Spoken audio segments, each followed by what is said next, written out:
Y'all, why y'all didn't tell me it was 7:01? Why didn't nobody tell me it's 7:01? And why this thing?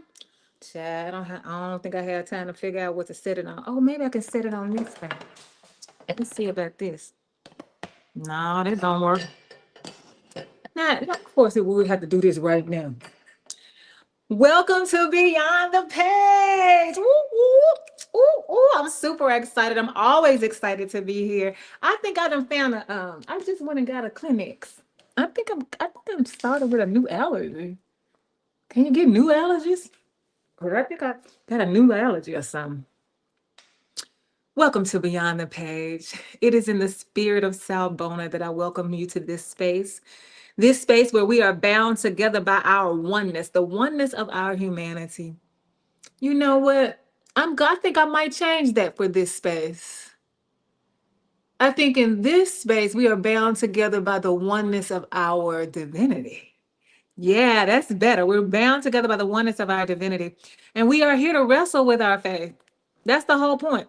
The point is for us to know that we don't know, for us to be seeking something, and we might not even know what we're seeking. We're seeking something, or I just want to hear the conversation, or I just want to hear the conversation so I can critique the conversation. Like, it doesn't matter to me what's happening in your mind, body, and soul when you show up in this space. Only thing that matters to me is that you know that here is where we try to figure things out about how we gonna walk our own faith in the face of other humans. That's really what it's all about. And so I chose, hey, Hotep in the house, wishing us life, prosperity, and health. Now, if y'all want to know what made me do the reboot, it's Hotep. Hotep was like, so it ain't no more good fight. Like, ain't it a church? Like, yo, you don't do church no more. And I was like, Hotep, when you say it like that, yeah, let me get myself together. And so when we think about 2 Corinthians chapter 3 and verse 6, it says in there that the letter killeth, but it's the spirit that gives life. So the letter is the Bible, and interpreting it on its face can really do damage to you, to all of us. It's already doing that clearly. But the spirit is what it's all about. So what's the spirit of the words in the context of us working out our faith together in the face of other humans? What's the spirit of the word? Beyond the letters, let's think more deeply about it. Let's broaden the conversation. Let's apply it to different situations. Like, that's what we're here to do at Beyond the Page. And I'm so glad to be here with you on this night. Now, I wanted to put up this. I think I need a picture. I think I forgot a picture that I need. And so I'm gonna try to see if I can. Because I have it. It's real quick. It shouldn't take me but a minute to get to it because I just did it. Oh, but did I do it on another computer? Man, all these computers in this house is getting on my nerve. All these computers in this house is getting on my nerve. Oh, Lo says, I love your perspective on theology. Wait, I'm not putting up, I didn't even put up where the comment? There it is. I love your perspective on the. Thank you, Lo. That means a lot, especially coming from you, because baby, you is deep down up in that theology. Right back at you, for sure. That's why we have such good conversations. And so here we are today. And y'all know I'm going to do this back and forth, because I'm having hot flesh. When I was looking for a jacket, I said, I can't believe you looking for a jacket. Now, you know you're going to be sweating in just a minute. Yeah, that's true. So I've been sitting with Luke chapter 15 for quite some time now. I just preached a sermon on it this past Sunday. And I'm going to preach another sermon on it the next second Sunday. I preach every second Sunday. And so in Luke chapter 15, I want to read the story, and I'm going to read the story from the Lectio Bible, because I've switched to the Lectio Bible, especially for Beyond the Page, because it's important to me the way that they have designed it. Lectio Divina is what they're sourcing the design in, and Lectio Divina means divine reading, and what it simply means is just to sit with the word. Don't go to the word with an agenda. Listen, Yes, go to the word with an agenda, but not if you're reading divinely. That's not what you do. If you're practicing Lectio Divina, you just sit with the word. You're not trying to figure it out. You're not trying to come up with the answers. You're not trying to find a verse that you can share with your employees. You are simply sitting with the word and you're giving yourself over to the spirit in that space, and we just gonna see what happens. You might feel something, you might not. You might hear something, you might not. You might have an epiphany, you might not. You might learn something, you might not. The goal is none of those. The only goal is to sit with the word. That's all it is. Whatever happens, no control over it, and not trying to control it. And so Lectio Divina, because of that, this Bible has eliminated all of the chapters and all of the verses, which really is more like what they were reading back in the day. We the one came up with all these capital letters, these vowels, and the chapter titles. Because what the Lectio Bible understands is that when somebody gives you a title, you're gonna I mean, it's just a human brain function. You're going to automatically take into account the words and you are going to factor those into what you're reading. Same thing with the verses. When we start talking about the book, when we start talking about the verses, and we're like, because Luke chapter 15, verse 2 says, blah, blah, blah. And so what we're doing then is we are honing in on one particular verse and we're going to pull it out and we're going to use it to do a whole bunch of stuff that it's not able to do on its own. The only way that it can stand is with the rest of the text. The story has to be told. You pulling out 2 and 3 verses, that's not the story. We were talking about this the other day. And who was I was talking to another instrumentalist, another musician. We were talking about church and we were talking about hymns. Oh, I know what. I ended up playing the piano at Pyramid on Sunday for Chris Jones's thing. I just happened to have my music with me and it was nothing. I mean, it was no sound at all. You know, I love music. It was no sound at all. And so somebody walked over to me and asked me, do I only play hymns? Because I only play hymns. I only play hymns there because it was a Sunday and I figured the people in the room probably would appreciate the hymns. But no, I play more than hymns, but I play primarily hymns. And I was talking about when I was a pastor. When I was a pastor in Gulfport in the pulpit, and I was because I sang in the choir too. I know I had to preach, but I sang in the choir. I didn't play the piano, but I did sing in the choir. I would not let them, and I'm using these words on purpose. I would not allow it for you to skip verses in the hymn. If you Yes, they would give me the side eye. No, they didn't like it. So what Ed would do is he would just make sure he picked some hymns that didn't have that many verses because he ain't gonna sing all them verses. I love me some Ed. I got to call him. But I wouldn't allow them to skip the verse because you skipped the verse, you've altered the story. The story is no longer the same. You don't have all of the information. You don't have all of the context. You don't have all of the goodness. You don't have all of the tragedy. You don't have all of the anything because you just skipped the whole verse. And so when we have these verses in the Bible, that's what we do. We're gonna hone in on 10, but we ain't gonna say nothing about 13 or 15. How does that work? We try to make it work, but it's not a good look for us. It's not a good look for us. And so I'm going to read it from the Lectio Bible because I want you to hear the entire story. Well, where it picks up, because I'm not the entire story, because it's one big long story. But where Luke chapter 15, it's the story of Luke chapter 15 when it gets to the sons. You know what? Now that I think about it, well, I probably should have started with anyway, we're going to start with the sons. And so this is ridiculous. So I'm gonna, it's 4 pages. I made it into 4 pages. And so I'm gonna read all 4 pages at first because of what I just said. I want you to hear the story. And I feel like if I stop and we start talking, we haven't heard the story. So I'm gonna read all 4 pages. Those are it's the story of the 2 sons. Some people call it the prodigal son because they focus all of the attention on the youngest son. And that right there is unfair.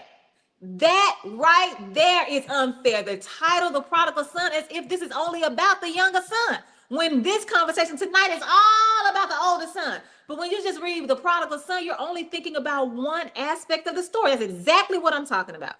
Oh, and here go Lo says, just like the Star Spangled Banner.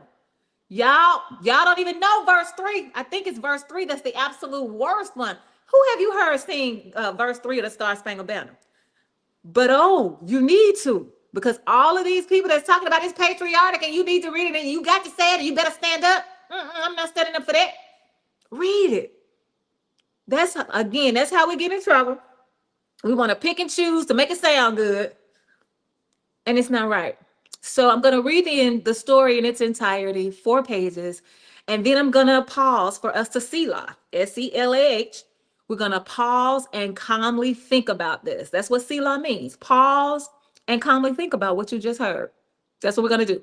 I usually just do 7 Mississippis, just counting 7 Mississippis, and then I'll be right back, and then we can talk about what we read and what we heard and what we want to say. Okay, so here we go. This is Luke chapter 15, the story of the 2 sons.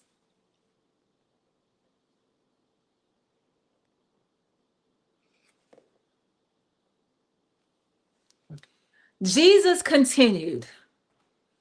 There was a man who had 2 sons. The younger one said to his father, "Father, give me my share of the estate." So he divided his property between them. Not long after that, the younger son got together all he had, set off for a distant country, and there squandered his wealth in wild living. After he had spent everything, there was a severe famine in that whole country, and he began to be in need. So he went and hired himself out to a citizen of that country, who sent him to his fields to feed pigs. He longed to fill his stomach with the pods that the pigs were eating, but no one gave him anything. When he came to his senses, he said, "How many of my father's hired servants have food to spare? And here I am starving to death. I will set out and go back to my father and say to him, 'Father, I have sinned against heaven and against you. I am no longer worthy to be called your son. Make me like one of your hired servants.' So he got up and went to his father. But while he was still a long way off, his father saw him and was filled with compassion for him. He ran to his son, threw his arms around him, and kissed him. The son said to him, 'Father, I have sinned against heaven and against you. I am no longer worthy to be called your son.' But the father said to his servants, 'Quick, bring the best robe and put it on him. Put a ring on his finger and sandals on his feet. Bring the fattened calf and kill it. Let's have a feast and celebrate. For this son of mine was dead and is alive again. He was lost and is found.' So they began to celebrate. Meanwhile, the older son was in the field. When he came near the house, he heard music and dancing. So he called one of the servants and asked him what was going on. 'Your brother has come,' he replied, 'and your father has killed the fattened calf because he has him back safe and sound.' The older brother became angry and refused to go in. So his father went out and pleaded with him.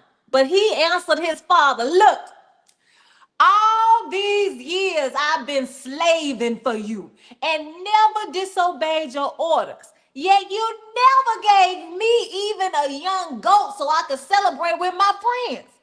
But when this son of yours who has squandered your property with prostitutes comes home, you kill the fattened calf for him.' 'My son,' the father said, 'you are always with me, and everything I have is yours.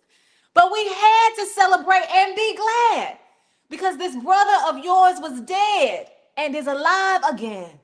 He was lost and is found.'"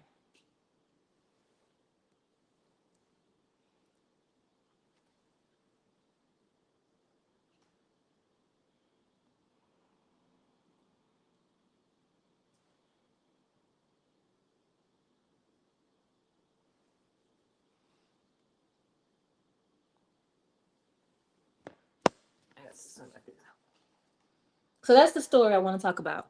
It's the story of the two sons. And I want to focus in on the older son. And I want to ask the question because I feel like it's a question that we need to be asking in today's time, in the life we are living today, and what we're going through. Why is the older son so mad? Why is he so angry? Are you really that upset because your brother decided to take his money and go do the doggone thing? Live his, what are all the words we can say? Live his best life, live his abundant life, live his life like it's golden. YOLO, you only live once. Why are you so mad about how your brother chose to live his life, especially when he had permission from his father? Father ain't trying to stop him.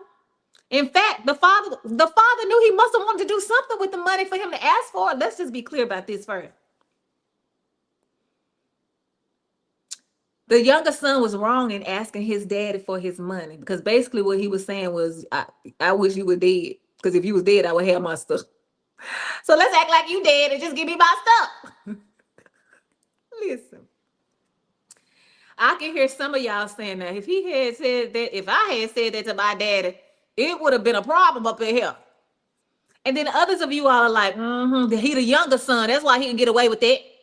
Because I'm the baby in the family, and my brothers will tell you more than one story about how my daddy said something and I said something back, and they were like,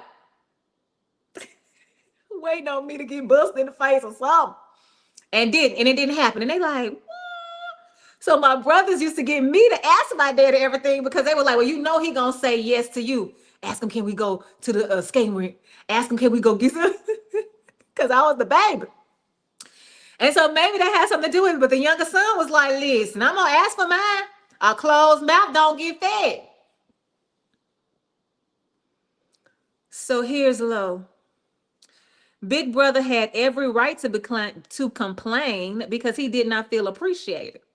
Big brother had every right to complain because he did not feel appreciated. That's interesting. I'm surprised you said that. That's interesting.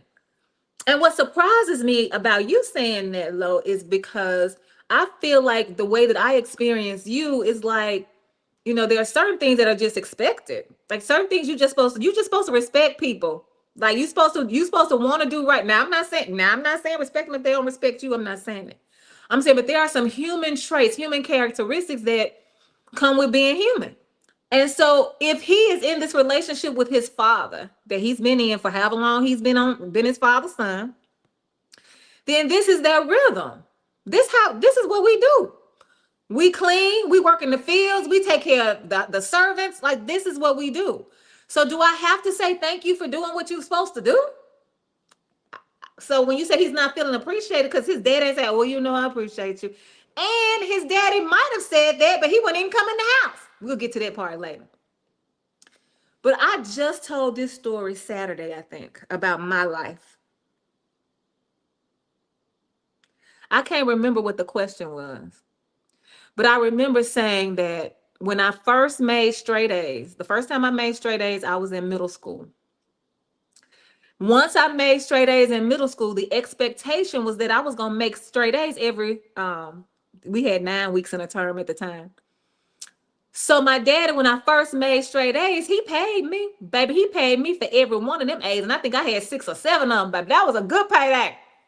So you should have seen how hard I was working to maintain them straight A's. I'm finna make these straight. I'm finna make good. What they say, run me my coins. Give me my bag. But the second time I made straight A's, I didn't get any money. I'm like, where my money at? He said, why would I give you money for doing something that you already do? What have you done over and above who you are? You know how to make straight A's. You proved that. So for you to make them again, so now you have done some special kind of thing? No, you ain't done no special kind of thing.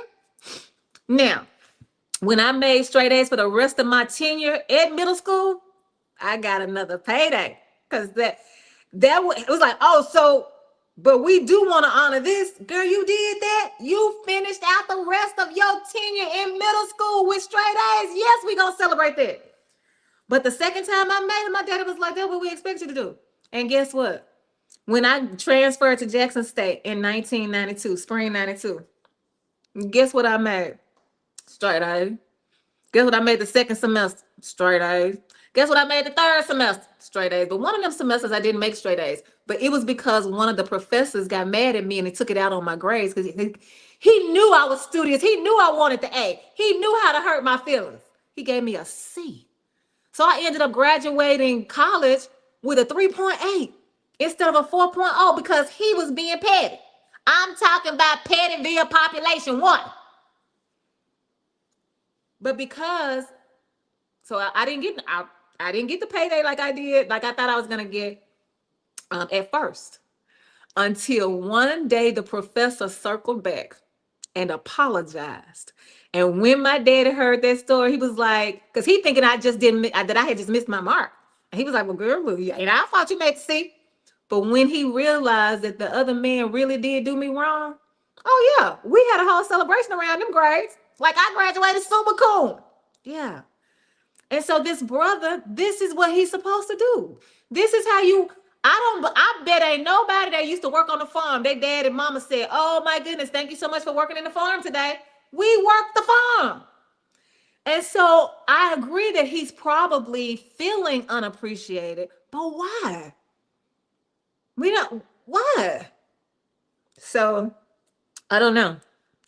And then let's ask ourselves, like, how many times do people do things and we say, and we don't give them any kudos for it? Mama, I swept the floor. Look, you better get in there and mop it.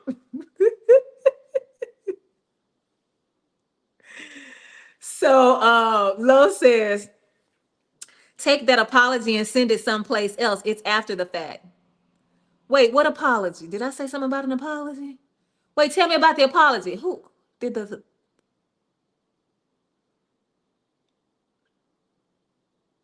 Wait, tell me what oh, Big Brother was feeling some kind of way. Big Brother was definitely feeling some kind of way. And that's what I want to talk about. Why you so mad? Let's think about it. Let's think about the situation with, first of all, let's think about the fact that the brother had his own money. When actually the younger brother did, oh, you talking about the instruction. Yes, because it did not fix my record. If you look, if whenever I pull my transcript, even now, and then because people ask you on your resume, people are still asking for GPAs. I have to put that 3.88. I rounded up to 3.89. Sometimes I say 3.9 so I can get closer and closer to the 4.0 that I feel like I deserve. Yeah, you can't fix my record. You're right. You cannot fix my record.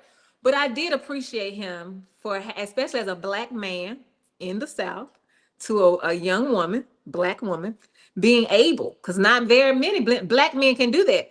But he did. So yeah, I didn't want no apology, but I did. But I was glad I got it because I got my money. And when I say I got my money, it's not about the money. It's about the celebration. Because I think we all want our parents to be proud of us. I think we all strive so that they can be like, that's my daughter right there. And so I knew that my daddy would be proud, and I wanted to make him and my mom and my brothers too. Everybody was like, y'all know she the smart one, right? Y'all want to know what? Y'all got to call my sister. Wait, it's about a book. So yeah. So the younger brother actually, I'm having to hold this, y'all. The other brother is actually did the younger brother actually did the older brother a solid, right? Because when he went and told his dad, I want my money. I wish he was dead. Die now. So I can get my inheritance. The daddy gave both of them their inheritance. So the oldest son got his money too, whatever the inheritance is. I know it had money in it because it's in the scripture. So he had every right to do whatever he wanted to do with his money, just like the younger son had every right to do what he wanted to do with his money, his inheritance.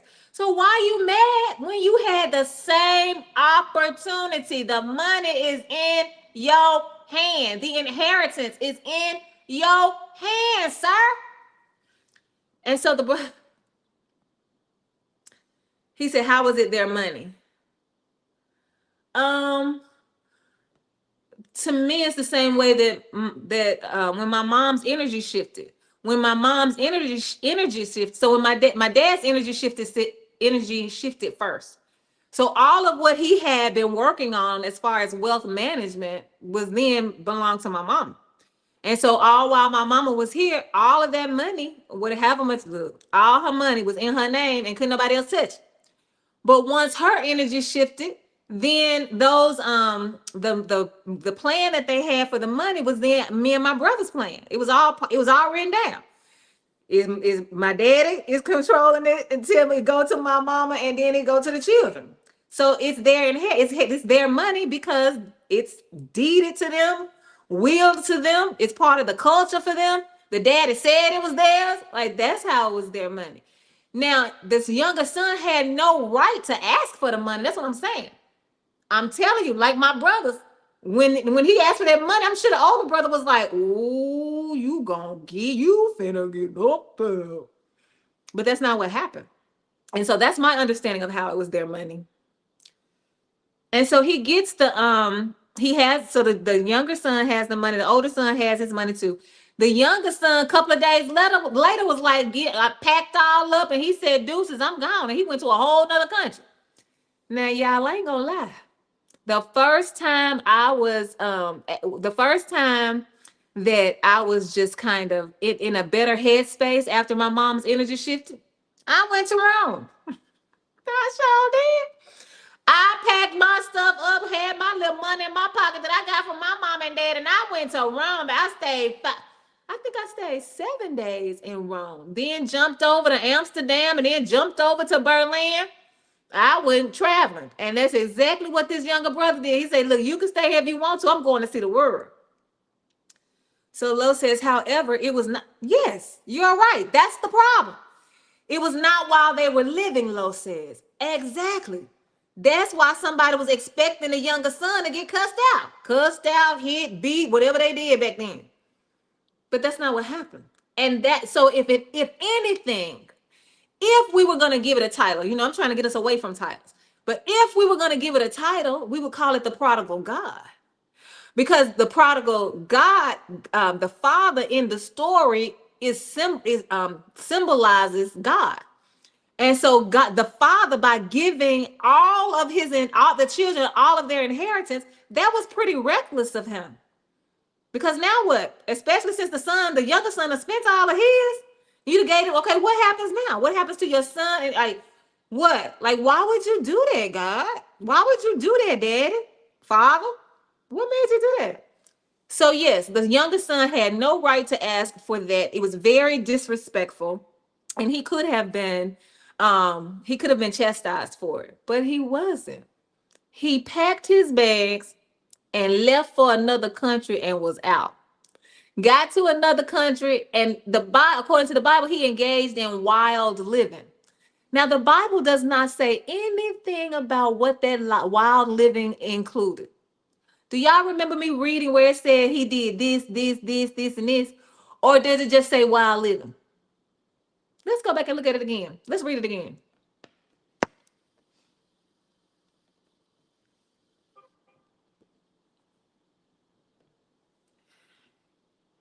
Jesus continued. There was a man who had 2 sons. The younger one said to his father, "Father, give me my share of the estate." So he divided his property between them.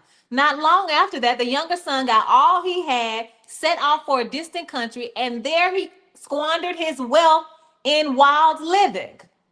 After he had spent everything, there was a severe famine in that whole country, and he began to be in need.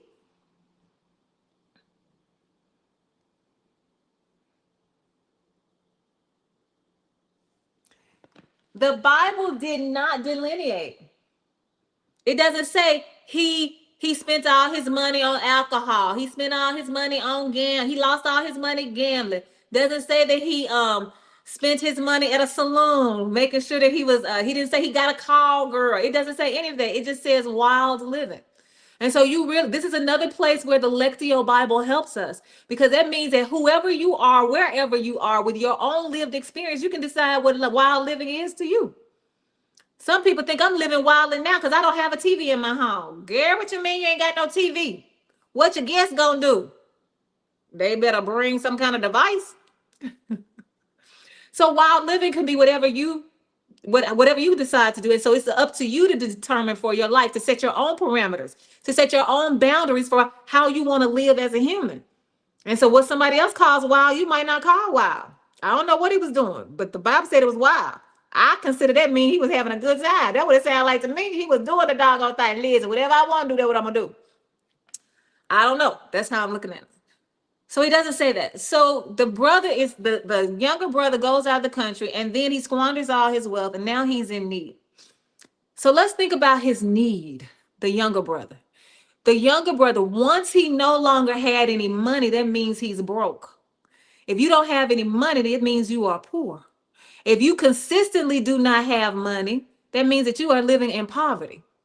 And so when you are living in poverty, sometimes, many times, you end up hungry because you don't have enough money to put food on your table, especially if you have other mouths to feed.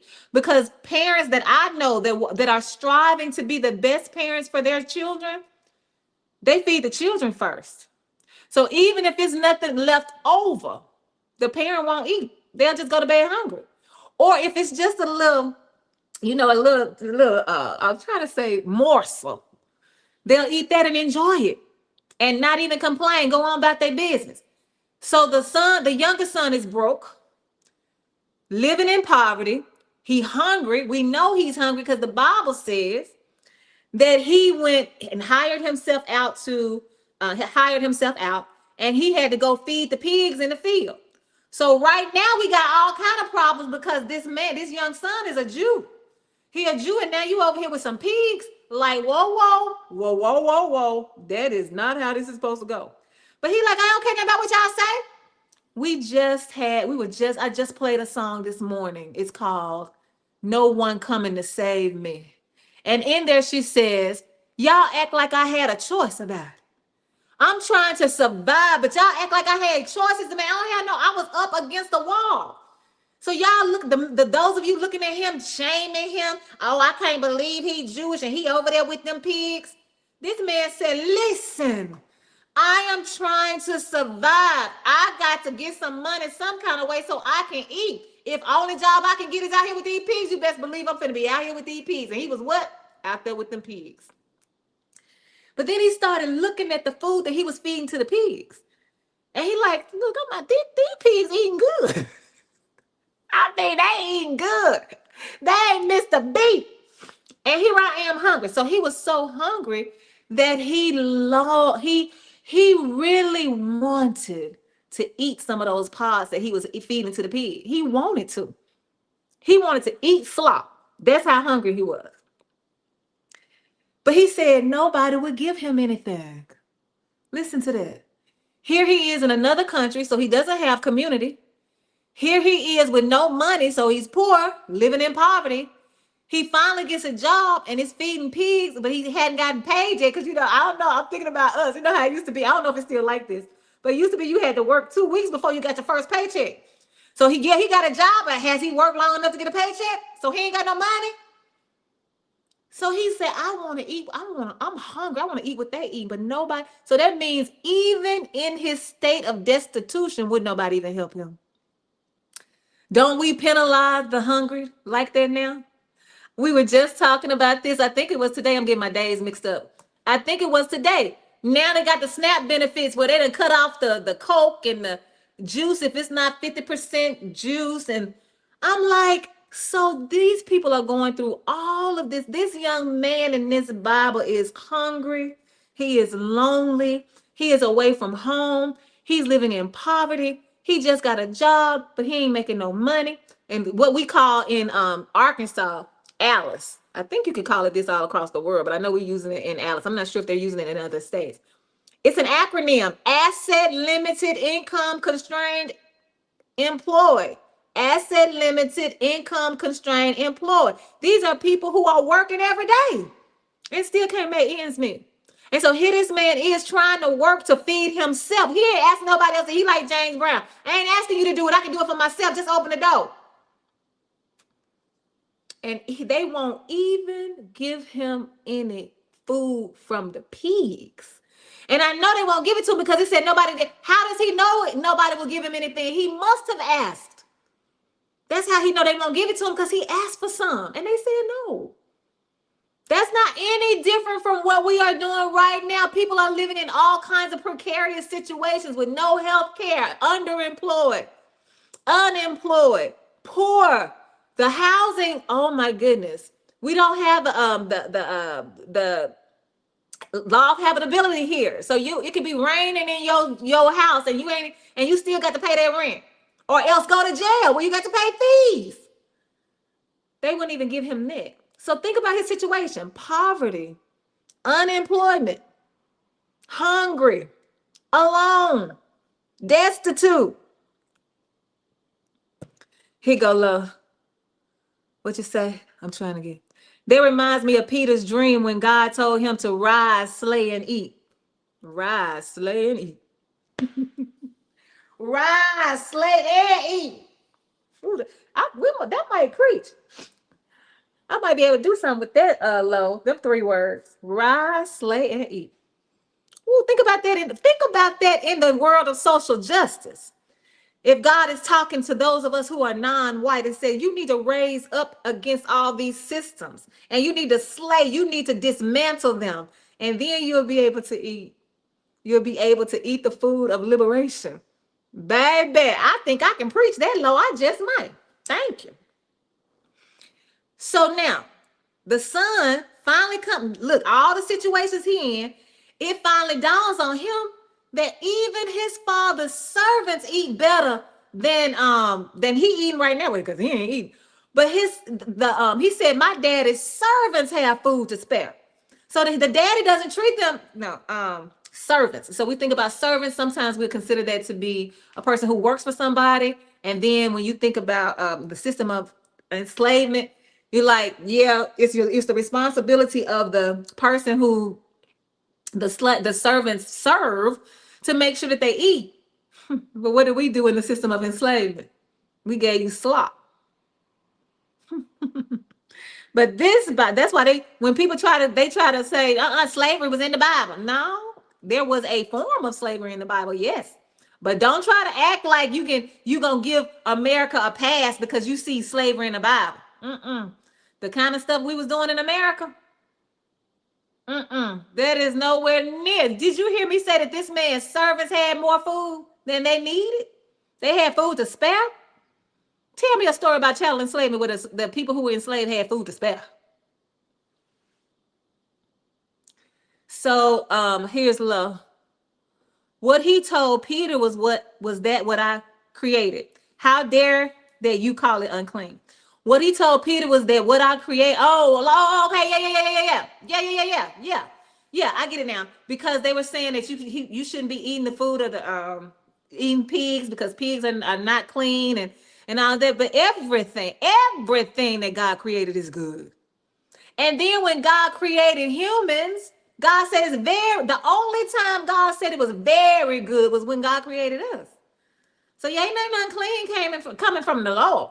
Nope, you right about that. You right about that. So remember, this younger son, he's impoverished.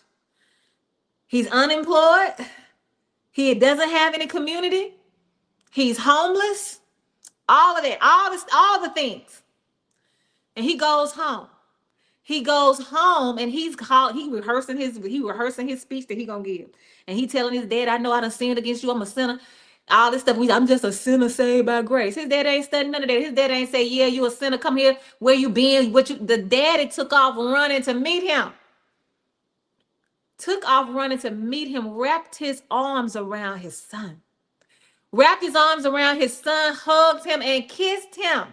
The fact that he took off running in his culture was disrespectful for men to do because of their toxic masculinity. The fact that he hugged his son in public, it's so many. Who was that mad about fences? Vernon Stokey. Don't get him started about talking about August Wilson's play fences when his son asked him, why don't you like me? And the daddy said, like you? I ain't got to like you. Ooh, that burns Vernon up. But that's how some people, that's how they are. It's my job to be your parent, but I ain't got to, all I got to do is make sure you eat. So that kind of That kind of a parenting approach that he had. This father wasn't like that. This father said, no, let me hug you because I love you. And then he kissed him.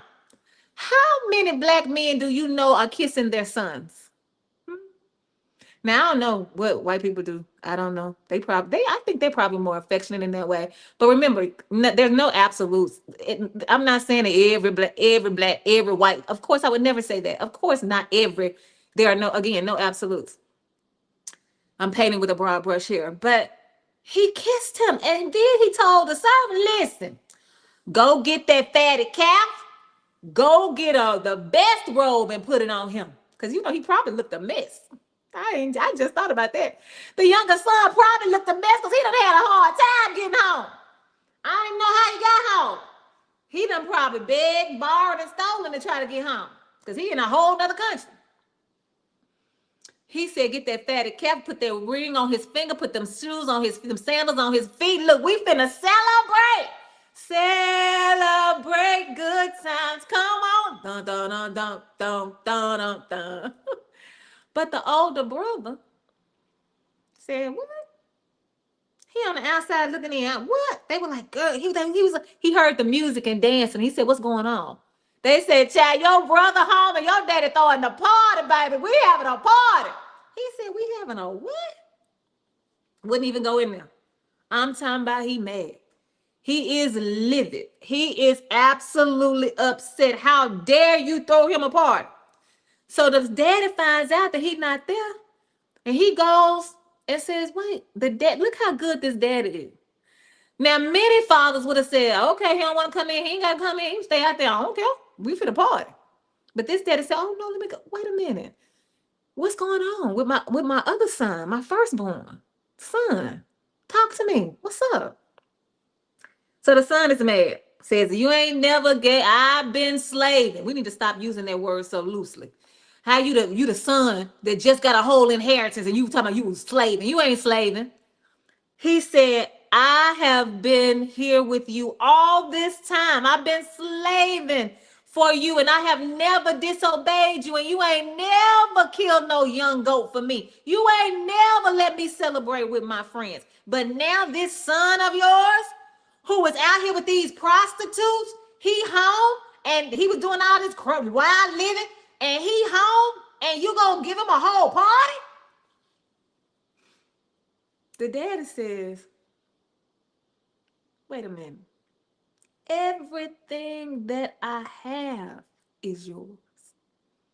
Everything that I have is yours. And you will always be with me. I will never leave you and you will never be without because everything that I have is yours. So the state of affairs for the younger son was poverty, unemployment, no community, loneliness, all of this. Unsheltered, homeless. That's his situation. He makes his way home to a better condition, and the older brother mad. What? Now you got everything. All that your daddy has, all that God has is yours, and God will always be with you. You got everything, but you mad about a goat and a party?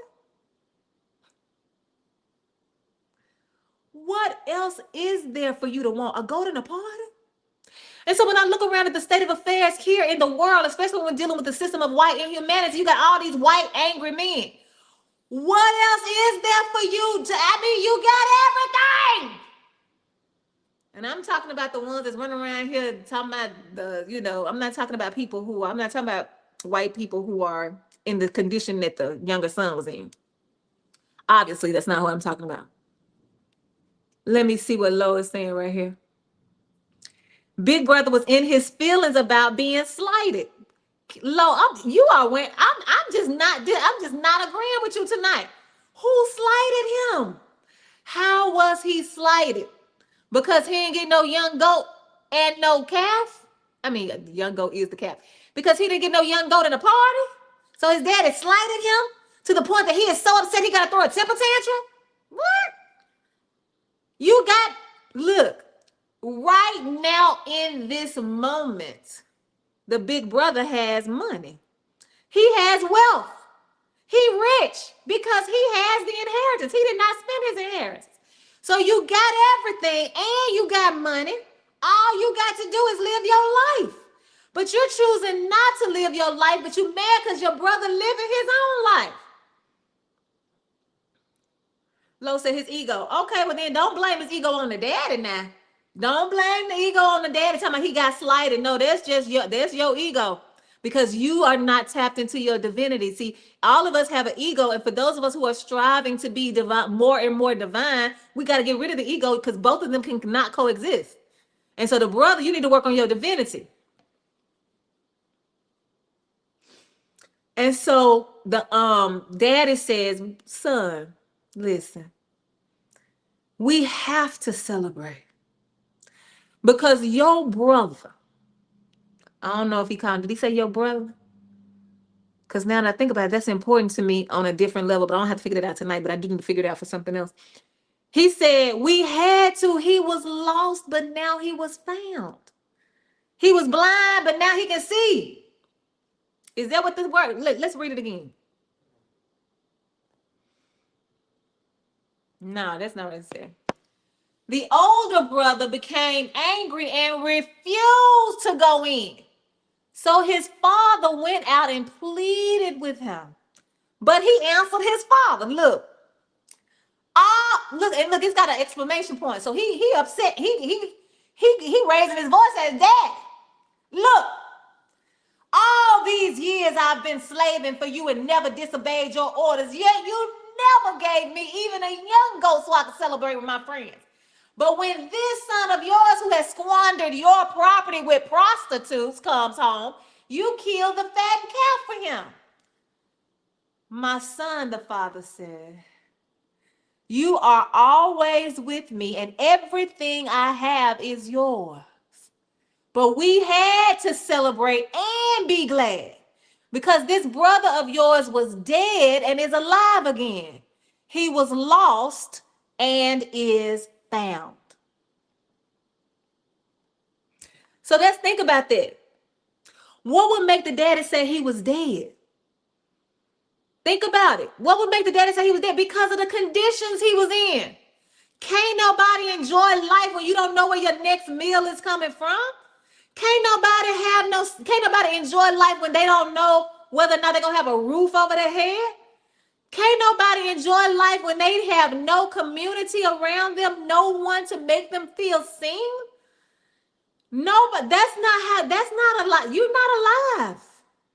You existing.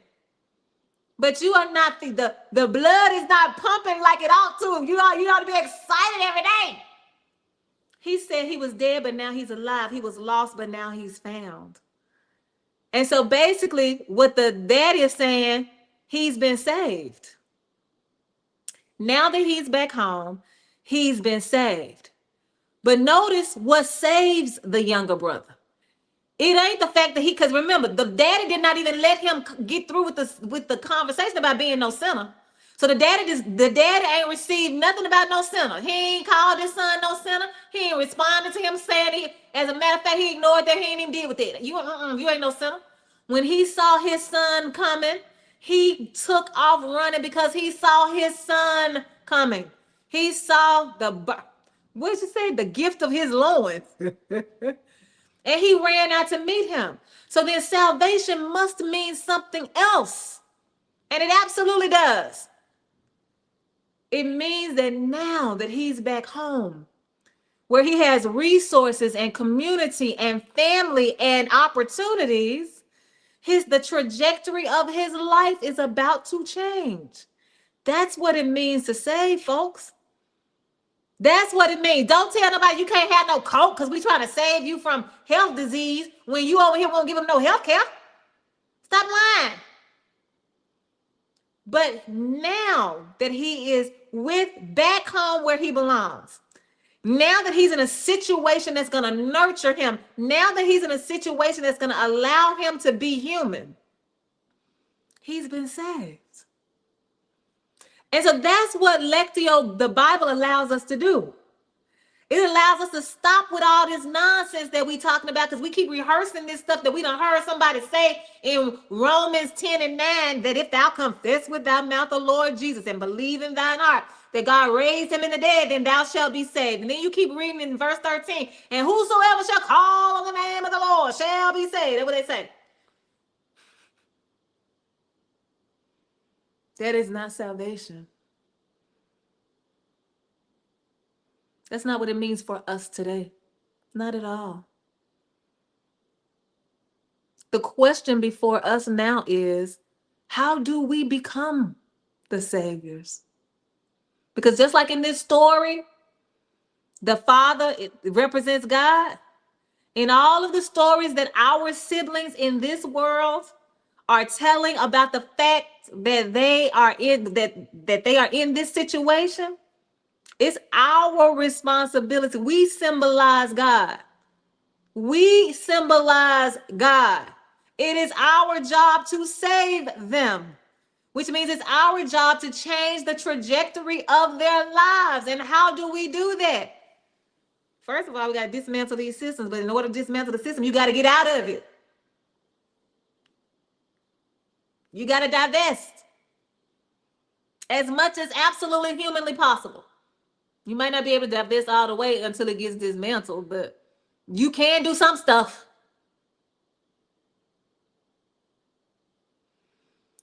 And you can build community. There are lonely people among us right now. There are people who need, when I used to go with my mama to the doctor and stuff, you should hear, because we got into a rhythm. So it was only one doctor that I would drop my mama off to see. His name was Steve. He was her physical therapist. They loved each other. I'm talking about they would have the best time. They be in there kiki and kaka, and then she would tell him she ain't gonna do nothing. Something, he would say, I'm gonna call Nisi. And she'd be like, wait. But the other doctors, I would not leave my mama with them. I was always present with them. So once everybody started understanding the rhythm, they started saying to me things like, oh my goodness, you really love your mama. I was like, oh my goodness, you are always with your mama. Oh my goodness, I can tell that you all get along really well. I'm like, what is we doing right now? Ain't that what everybody doing with their mama bear? She said, one day they said, ma'am, some people don't come with anybody. I said, what? She said, some people are 80 years old, they can't even understand what the doctors are saying. They don't understand the words coming out of their mouth. They don't have anybody to help them understand. And I said it to my co-host. I said it to Tony. Because Tony told me one day, and I don't know if he remembers the story, but I told him. He told me one day that they were having every second Saturday, their church had a men's group that met and they had breakfast. I said, well, wait, y'all just meet and eat? Like, didn't y'all just see each other Sunday at church? Like, what you mean y'all meet well, yeah, we just talk. I said, what y'all need to do is get around here and accompany some of these people to the hospital, to the doctor's office. Ain't there some elderly people in this neighborhood where your church at? Ain't there some elderly people in this congregation where y'all say y'all love the Lord? If y'all don't stop this Saturday morning breakfast time, we just want to check in with each other. Y'all can check in with each other on the phone. Y'all can, ain't that what y'all say y'all do that's what y'all say y'all do on the 4th of July. Well, we don't really celebrate the holidays. We just get together. Okay, well, get together on the 4th of July then. But right now, if you want to have a ministry, y'all ministering to each other, talking about we just want to talk, we just want to hang out. Well, then what's the sermons for on Sunday? What's the Bible study for on Wednesday? Listen, we need to realize that we are the divine ones sent to save. That's who we are. And we are not on our job. So if you want to call somebody a sinner, you call yourself one. Me call myself one, because all sinning means is to miss the mark. And there's so many people out there that are living testimonies of the fact that we keep missing the mark. So if you want to use the word sin, use it in that context, because that's the context it was meant to be used in. We got to get on our job. Look, and then we need to say it like what's his name? T.I. Haters, get on your job, baby. Haters, get on your job. It's motivation, because the big brother was a hater. And all he has done in this story is motivate me to make sure I'm walking in my divinity, trying my best to change somebody's trajectory so that they can be saved. Here's low. Wait, here you go. As the story goes, Jesus did not condemn Mary Magdalene of her sexual behavior. He showed, and remember, I said I was going to talk about this later. Who said that the younger son was having prostitutes?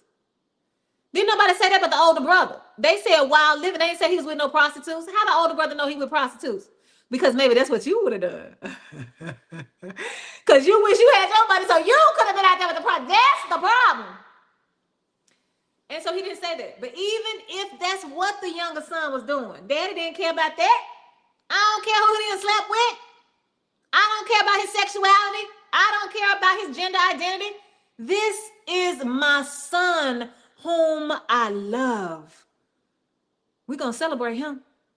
We are going to celebrate him. And this is the part that I love. With or without you, older brother. Your temper tantrums don't run nothing. Look, think about the world we living in. The temper tantrums, oh Lord, especially the temper tantrums that come from the presidential administration. They come from the Republicans. They come from the. Did y'all hear about the situation with Dr. Chris Jones, who was running for Congress, and he forgot to put that little bitty white square on his sign, his campaign sign that says paid for by the Chris Jones campaign or something like that. He forgot to put it on there. It was a mistake. Baby, the Republicans went crazy because of this little bitty sign, boo. Like you already got a trifecta in Arkansas. You already have all the votes to change all the policies, and you got what else is there for you? You want to be mad about a little sign? Like the older brother, you already got everything, and you already got the daddy with you all the time, and you mad about a goat in a party? Thank y'all so much for joining me for Beyond the Page. I will be right back here on next Tuesday. Can't wait to see you. I love being in this space. Lo, I'm going to holler at you. All right, bye-bye.